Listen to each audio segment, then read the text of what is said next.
Good morning everyone. তোমরা সকলে কেমন আছো? আশা করি তোমরা সকলে খুব ভালো আছো, সুস্থ আছো। আর আমরাও খুব ভালো আছি আর সুস্থ আছি। তো চলে এলাম একটা ছোট্ট মিনি ব্লগ নিয়ে। তো আজকের সকালটা শুরু করলাম কাজবাজ দিয়ে।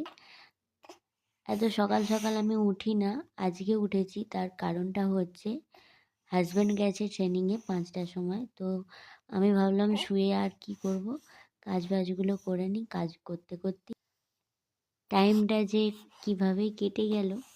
তো আগে প্রথমে উঠেই বিছানাটা পরিষ্কার করতাম, আর এখন কাজবাজের সব নিয়ম আলাদা হয়ে গেছে, কারণ আমার মহারানী ঘুমোচ্ছে, নাইট ডিউটি করেছে কি না।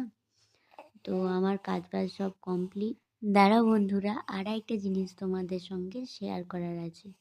তো দেখো এটা কি, তোমরা কিন্তু ঠিকই দেখছো, আমার উষশ্রীর কিন্তু অন্নপ্রাশন খুব শীঘ্রই চলে এসেছে। তো তারই কার্ডগুলো বানাতে দেওয়া ছিল, তো কার্ডগুলোও চলে এসেছে, আমার উষশ্রীর অন্নপ্রাশনের কার্ড। দাঁড়াও তোমাদের সম্পূর্ণ কার্ডটা দেখাচ্ছি, কেমন করা হয়েছে কার্ডটা। আমার কিন্তু ভীষণই সুন্দর লেগেছে কার্ডটা। তোমাদের কেমন লেগেছে অবশ্যই কমেন্ট করে জানাবে। আর যার অন্নপ্রাশন তাকে একবার ভালো করে দেখিয়ে নিলাম। টাটা।